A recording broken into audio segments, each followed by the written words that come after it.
Spansa.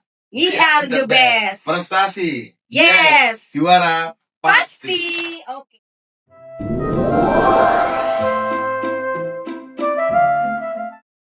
Assalamualaikum warahmatullahi wabarakatuh. Halo sahabat Spansa, senang sekali saya dapat menyapa sahabat dimanapun saat ini berada dalam program Spasi Spansa Menginspirasi. Saya Nur Laila yang akan menemani sahabat semua dalam episode yang sangat spesial kali ini tentunya. Dan apa yang akan kita bahas? Tonton terus sampai selesai. Oke, baik. Sahabat Spansa, kita sering membicarakan tentang yang namanya tantangan global. Tentang bagaimana dunia bergerak begitu cepat. Dan pertanyaan besarnya adalah, sudah siapkah generasi penerus bangsa, generasi selanjutnya untuk menghadapi itu? Nah, kali ini kita akan membahas dengan narasumber yang luar biasa pada episode yang spesial ini tentunya, karena jawaban dari pertanyaan itu salah satunya bermula dari bangku sekolah. Dan bukan sekolah biasa tentunya, tapi sekolah yang menjadi role model, yang berani berinovasi dan juga punya visi ke depan. Nah, di episode kali ini, seperti yang saya sampaikan tadi, kita sangat beruntung bisa berbincang langsung dengan seorang pemimpin salah satu sekolah yang luar biasa, yang telah membawa salah satu sekolah yang baik, yang berprestasi di Kalimantan Timur, yaitu SMP Negeri 1 Samarinda. Dan tentunya tidak hanya sekedar mencetak nilai akademis saja, sahabat, tapi juga membekali siswanya dengan karakter dan kompetensi global. Beliau adalah Bapak Dr. Haji Mulyadi, Master Pendidikan, sang kepala sekolah inspirasi tentunya. Pak Mul, selamat datang di Spasi. Apa kabar, Pak? Alhamdulillah sehat. Bahagia tentunya ya. Tentu Terlihat bahagia. ya, terlihat dari wajah beliau selalu bahagia tentunya. Baik, sahabat Spasi dimanapun saat ini berada, bersiaplah untuk menyelami pemikiran seorang visioner seperti Pak Mulyadi. Kita akan menggali tentang bagaimana beliau memimpin SMP Negeri 1 Samarinda, strateginya apa, dan tentu saja cerita-cerita inspiratif di balik kesuksesan SMP Negeri 1 Samarinda. Tentunya tolong tinggalkan jejak dengan memfollow dan membagikan like dan komen tentunya ya Pak ya pada program ini. Baik, Pak Mul, kurang lebih 8 tahun ya Pak, Bapak datang ke SMP Negeri 1 Samarinda. SMP Negeri 1 Samarinda itu kan dikenal punya reputasi yang sangat kuat nih. Bapak datang 8 tahun yang lalu, apa yang ada di pikiran Bapak saat itu?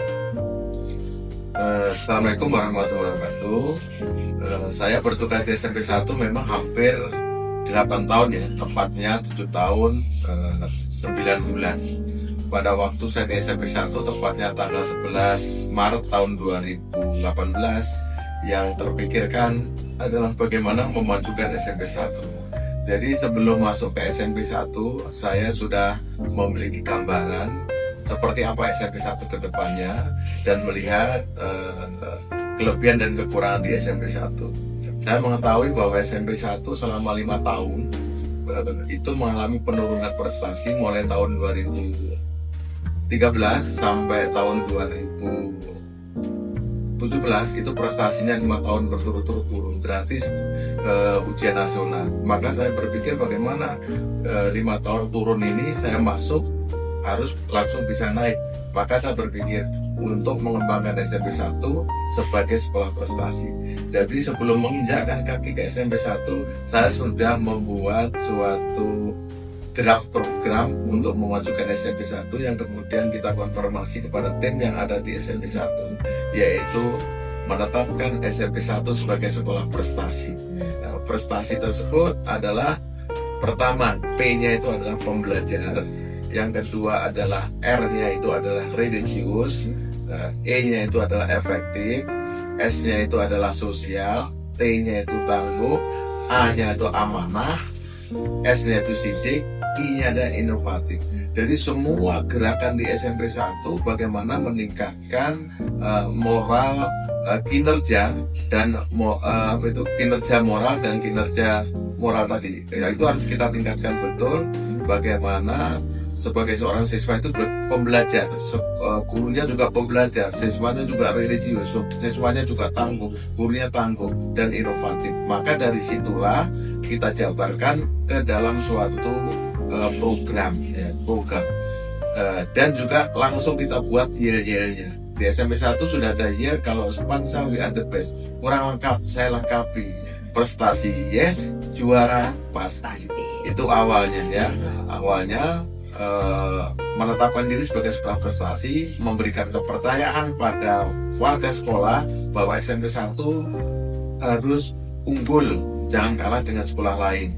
Kemudian siswanya juga dimotivasi supaya bangkit. Orang tuanya kita undang semua, kita berikan wawasan. SMP 1 berbeda dengan SMP 1 yang sudah turun, insya Allah tahun 2018. Alhamdulillah tahun 2018 sudah kembali normal prestasi lagi. Prestasi Pak, ada 7 hal yang intinya di situ ya, 7 mimpinya Pak Mul. Dan itu terlaksana atau tercapai keseluruhannya di tahun 2018. Nah, di 2018. Oke, tadi Bapak menyebutkan ada prestasi, ada 7 hal yang ingin Bapak kembangkan di SMP Negeri 1 Samarinda. Mimpi besarnya Pak Mulyadi itu ada di salah satunya itu ada di 7 prestasi gitu ya, dia prestasi Pak. Tentunya Bapak perlu dong untuk mencapai itu SDM. Nah, untuk menyiapkan SDM yang tangguh menghadapi atau mencapai mimpi besar Pak Mul ini, kurikulumnya pasti tidak bisa biasa-biasa saja Pak. Mungkin Bapak bisa berbagi kepada kami semuanya dan sahabat Spansa tentunya, apa saja sih yang sudah Bapak terapkan di SMP Negeri 1? SMP 1 itu adalah sekolah NRSPI, Rintisan Sekolah Bertaraf Internasional, dan sebagai sekolah rujukan. Sebagai sekolah rujukan SPI, maka kurikulumnya harus lebih, namanya kurikulum plus ya. 8 standar nasional itu kita inovasi, kita tingkatkan. Karena itu minimal, maka guru kemudian itu harus memiliki suatu kompetensi. Maka orang yang duduk di tim bagian kurikulum itu harus memiliki kemampuan yang lebih dibandingkan yang lain. Itu saya petakan. Dari guru-guru itu ada 4 tipe. Yang pertama adalah guru yang memiliki kompetensi baik, motivasi baik. Ada guru yang memiliki kompetensi baik, motivasi rendah.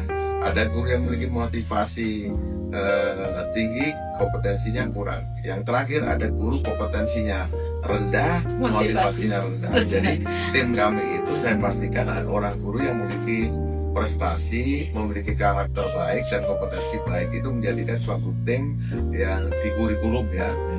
Kurikulum juga kita rekayasa, kita tingkatkan, bukan standar minimal, tapi kita tingkatkan kembali untuk standarnya. Maka di dalam pembelajaran pun juga harus baik ya, kuncinya di kurikulum itu kan, standar isi, standar proses, standar penilaian, standar kelulusan nantinya. Maka itu perlu disiapkan yang SDM-nya, terutama nanti bagaimana guru itu bisa melaksanakan pembelajaran secara inovasi seperti yang ada di yang prestasi. Nanti salah satunya kan inovatif ya, pembelajar. Jadi seorang pembelajaran itu dimanapun dia akan belajar dan juga dia akan melakukan suatu perubahan menuju suatu kebaikan. Jadi kurikulumnya dan buku-buku itu bukan hanya buku dari Kemendikbud saja. Saya coba berikan buku yang standarnya di atas SNP, bukunya yang tingkatnya sudah analisis dan evaluasi. Insya Allah bukunya sekarang masih ada. Itu untuk meningkatkan itu. Baik, Pak, ini menarik ya, Sobat Spansa, ini menarik karena dari penjelasan Bapak itu menyiapkan kita tidak membahas lagi standar minimum, tapi jangan, kalau kadang-kadang tuh Pak, kita kan memikirkan wah yang penting minimum tercapai gitu ya, tapi ternyata Pak Mul ini berani mengambil langkah ke depan, harus naik beberapa tingkatan supaya kalau sekolah kita juga pasti lebih baik gitu, seperti itu. Nah, dan salah satunya adalah SDM-nya, guru Bapak Ibu gitu ya. Jadi guru adalah kunci keberhasilan. Nah, ini menarik nih Pak Mul. Jadi guru itu adalah satu keberhasilan salah satunya, dan ternyata prestasi itu bukan hanya siswa ya Pak, Ya. guru juga Ya, ternyata, ya. gitu ya. Oke.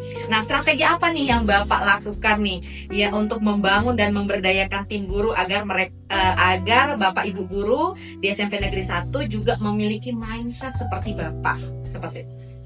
Tadi saya katakan bahwa di sekolah itu, semua sekolah ya, ada 4 model guru. Ya. Kita pendekatannya berbeda-beda. Ya, kompetensi yang bagus, karakternya bagus, motifnya bagus, itu menjadi tema andalan. Baik itu yang senior maupun yang junior, itu sama-sama. Kemudian ada yang kompetensinya bagus, motivasinya kurang, yang ini kita dekati dengan memotivasi supaya dia berkarakter lebih baik. Tapi yang kompetensinya rendah, motivasinya tinggi, berarti harus mengadakan pelatihan karena kompetensinya kurang. Yang terakhir itu yang motivasi rendah, kompetensi rendah, itu selain pelatihan harus pendekatan khusus. Maka untuk itu, strategi untuk meningkatkan kemampuan guru itu salah satunya mengadakan pelatihan rutin di sekolah. Pelatihan rutin di sekolah dalam setahun itu minimal 4 kali guru pelatihan di intern, workshop maupun IHT. Di samping itu setiap hari Senin kan rapat ya. Hari Senin itu saya gunakan untuk memberikan wawasan-wawasan baru kepada Bapak Ibu guru dan juga ajang bagi Bapak Ibu guru untuk presentasi menunjukkan kompetensinya ke yang lain. Jadi saya tidak membatasi untuk guru ini agar berkembang. Itu tidak harus yang senior, tapi yang junior pun saya berikan kesempatan untuk dapat sebagai narasumber, sebagai fasilitator jika menurut saya sudah memenuhi yang saya inginkan. Sehingga dengan demikian semua akan baik, nanti regenerasinya sudah ada. Gitu. Yang kuncinya untuk meningkatkan itu kepala sekolah harus menjadikan teladan. Kepala sekolah harus menjadi narasumber. Tidak bisa hanya mengundang dari luar. Tadi kepala sekolah misalkan mau nyuruh bikin RPP deep learning gitu, diferensiasi. Saya membuat dulu RPP itu, kemudian saya presentasikan. Itu kuncinya. Jadi selain ada pelatihan-pelatihan, ya kepala sekolah harus bisa memberikan contoh yang baik berkaitan dalam pembelajaran. Saya kira ini. Teladan ya, sahabat Spansa, teladan. Jadi salah satu kunci beliau ini, kepemimpinan beliau ini adalah teladan. Dan ini menarik Pak, yang untuk kita gali lebih dalam lagi. Di hari Senin Bapak mengambil waktu kurang lebih 45 menit setelah kegiatan upacara untuk mengadakan rapat dinas, komunitas belajar, seperti itu. Apakah ini strategi yang sudah memang menjadi salah satu strategi yang Bapak sudah lama canangkan, atau ini hari Senin itu saya berpengalaman begini ya. Saya mengikuti sekolahnya 2 sekolah. Yang pertama di SMP Negeri 2 5 tahun 3 bulan, kemudian di SMP 1 saya terapkan hal yang sama. Setiap hari Senin itu memberikan untuk rapat koordinasi, apa yang perlu dikoordinasikan, apa yang perlu dievaluasi, dan apa yang perlu disampaikan kepada warga sekolah untuk berkembang lebih jauh. Misalkan ikut pelatihan harus presentasi. Itu memang desain dan pembiasaan saya sejak jadi wakil kepala sekolah. Dari wakil kepala sekolah berkecimpung di kurikulum cukup lama. Jadi kuncinya di sana supaya ini terjadi, kalau ada masalah cepat diselesaikan, kalau ada usul untuk mengembangkan sekolah juga, kalau memang bagus saya terima. Saya tidak pemikiran saya sendiri, tapi juga dari teman-teman, dari masukan dari teman-teman itu.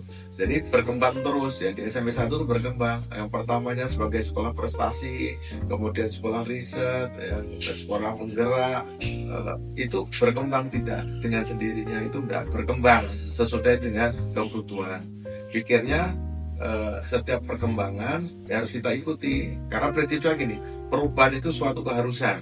Kalau kita tidak mau berubah lebih baik, maka keberadaan kita tidak relevan. Itu kuncinya. Luar biasa.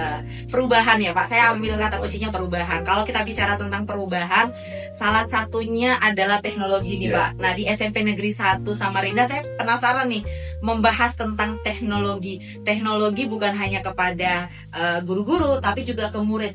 Mungkin berbagi boleh ya Pak, Pak Mot. strategi Bapak untuk memanfaatkan teknologi untuk memacu pembelajaran itu seperti apa? Dan bagaimana nih strategi Bapak untuk menghindari dampak negatif teknologi pada siswa? Teknologi itu tidak bisa dihindari. Perkembangan teknologi itu lebih cepat ya, lebih cepat. Tingkat perubahan yang ada kalau nggak salah 13% di atas yang lain itu. Kalau kita tidak mengikuti, ya tadi perubahan itu suatu keharusan. Kalau kita tidak mengikuti maka kita tergilas. Maka kita tetap menggunakan teknologi di SMP 1, bahwa sekolah yang sukses itu kuncinya adalah di pembelajaran. Nah, pemimpin yang sukses itu harus konsentrasi ke pembelajaran. Maka saya mengambil pembelajaran berbasis teknologi. Nah, salah satunya adalah melengkapi fasilitas sarana prasarananya yang ada di sekolah. Ya, sebelumnya ya mungkin tidak sampai 20% ada yang LCD, yang sekarang insya Allah seluruhnya sudah ya 33 kelas, semua ruangan terdapat, itu mendukung pembelajaran teknologi. Yang saya mengharapkan sebenarnya guru-guru dalam kelas sudah membawa tab atau membuat laptop untuk pembelajarannya, sehingga pembelajaran itu, buku-buku itu semua bisa disimpan di Google Drive. Saya menyuruh begitu, saya harus tahu duluan. Saya sudah dari guru, ya insya Allah sudah bawa namanya laptop itu ya, ngajar itu. Jadi kepala sekolah juga ngajar pakai ini. Harapan saya guru semua juga seperti itu. Untuk siswa tidak bisa, siswa dihindarkan, ini tidak boleh, ya harus diperbolehkan tapi harus diatur. Kalau semua gurunya itu bisa menggunakan IT, siswa bisa menggunakan itu, tidak masalah. Ini yang masalah apabila Bapak Ibu guru belum terbiasa, siswa sudah terbiasa, maka perlu diatur ya. Pada waktu Bapak Ibu guru menggunakan berbasis IT, maka siswa sudah boleh menggunakan IT-nya. Tapi kalau pas Bapak Ibu manual itu, HP-nya kalau harus connect internet harus dibetulkan. Itu salah satu menjaga supaya tidak menjadi korban ya. Artinya teknologi itu harus menjadi budak kita bukan menjadi budak teknologi. Artinya kita memanfaatkan teknologi untuk mempermudah pekerjaan kita, bukan kita bermain teknologi tapi tidak bisa meningkatkan kompetensi. Itu ya. Jadi konsentrasinya pembelajaran, maka pembelajaran berbasis teknologi LMS itu juga kita buat, termasuk aplikasi-aplikasi yang ada di SMP 1, ada yang 15 aplikasi yang ada di ESIP dalam rangka meningkatkan pelayanan kepada siswa maupun kepada orang tua. Bisa. Oke, baik Pak. Kalau bicara tentang teknologi yang di SMP Negeri 1 terapkan ini luar biasa. Menurut saya, dari pandangan saya itu sedikit kompleks ya Pak. Nah, saya ingin Bapak berbagi mungkin untuk mengubah sistem itu kan sangat sulit ya Pak. Sistem yang awalnya itu mungkin terbiasa belajar dengan metode ceramah, tidak menggunakan teknologi. Terus bagaimana cara Bapak ini meyakinkan guru-guru bahwa teknologi ini bagus dan bisa digunakan dan lebih baik digunakan dalam proses pembelajaran? Kuncinya tadi saya sampaikan, teknologi itu adalah mempermudah pekerjaan. Tapi kalau teknologi itu mempersulit pekerjaan, berarti dirinya sendiri, orang itu harus dipertanyakan, berarti orang itu tidak bisa teknologi. Maka dari itu harus disiapkan SDM-nya, gurunya, TU-nya itu pastikan bisa teknologi. Maka perlu ada pembiasaan. Ya memang tidak, untuk merubah itu resistensinya memang tinggi ya. Tapi SMP 1 kan RSBI ya. Dulu RSBI sudah terbiasa pakai laptop walaupun belum bisa. Diajari pelan-pelan. Yang muda, yang IT-nya di atas itu mengajari yang senior, kemungkinan teknologinya masih kurang, sehingga di sana bisa berjalan bersama-sama gitu. Kalau yang sudah pintar betul kan bikin inovasi yang lebih banyak. Jadi itu yang kuncinya, yang kurang bisa tadi dibimbing pelan-pelan, tidak bisa langsung bisa gitu. Karena memang sudah zamannya berbeda. Pada waktu beliau jadi guru tidak ada itu. Sekarang teknologi berarti harus pelan-pelan tetap bisa walaupun tidak cepat gitu. Berarti selain Bapak menyediakan atau mendorong teman-teman yang bisa IT untuk membantu yang belum bisa IT ini, Bapak juga berperan sebagai motivator di dalamnya, seperti itu yang memotivasi bahwa teknologi ini sebagai alat bantu dan akan sangat membantu sekali dalam proses pembelajaran. Nah, Pak, ini menarik nih ya. Selain teknologi, pastinya di SMP Negeri 1 Samarinda kurang lebih 7 tahun 6 bulan tadi ya Pak ya. 7 tahun 6 bulan ini, adakah satu momen Pak atau kisah sukses seorang siswa atau yang sudah pernah Bapak dapatkan gitu ya, alami di SMP Negeri 1 yang membuat Bapak itu bangga dan merasa bahwa ini loh alasan saya melakukan semua perubahan ini? Begini, satu ya, saya tuh mengendaki bukan satu dua siswa yang sukses, mengendaki semua siswa itu sukses sesuai dengan bakat dan minatnya. Jadi sukses itu semuanya.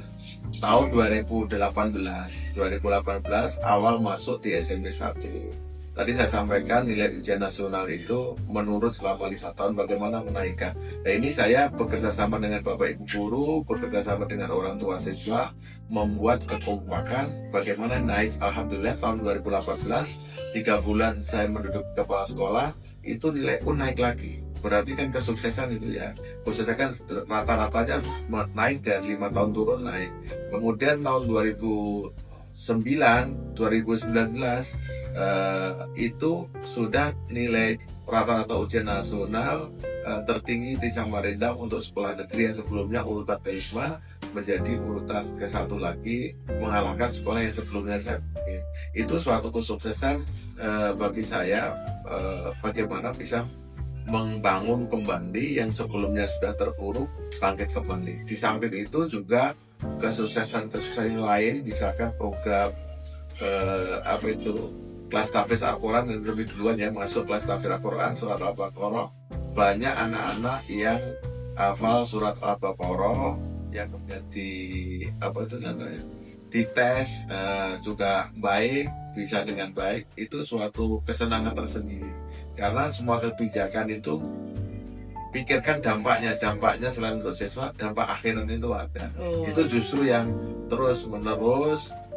Siswa-siswa juga banyak diterima di sekolah di sekolah negeri, katakanlah di SMA 1 tahun ini mungkin 6 kelas ya, 6 kelas. Itu juga kesenangan tersendiri. Di samping sukses-sukses olahraga, ada yang ke tingkat nasional, ada yang ke internasional, itu individual. Tapi saya mengendaki semua siswa sukses. Oke, luar biasa. Wah, luar biasa nih Pak Muli sebagai kepala sekolah. Bukan hanya 1, 2, 3 siswa Pak, atau 1, 2, 3 guru ya, tapi sekolahnya. Jadi ekosistem sekolahnya juga naik seperti itu prestasinya. Luar biasa. Oke, baik Pak Mul, kalau dari pembicaraan kita tadi itu saya yakin Bapak ini menjadi salah satu inspirasi bagi banyak calon kepala sekolah, atau mungkin kepala sekolah yang baru nih Pak, atau mungkin kepala sekolah yang sudah beberapa tahun nih Pak. Nah, apa nih pesan atau nasihat yang penting untuk guru-guru muda atau calon kepala sekolah yang ingin berbuat dampak positif di sekolah mereka Pak? Ini untuk menjadi kepala sekolah itu pertama itu harus tata niat ya. Harus ada memiliki niat yang kuat bahwa ingin melakukan perbaikan pada dunia pendidikan. Itu pastikan ada. Kalau ada niat untuk melakukan perubahan, insya Allah itu akan sukses. Tapi kalau dia niatnya memang tidak seperti itu mustahil bisa dicapai.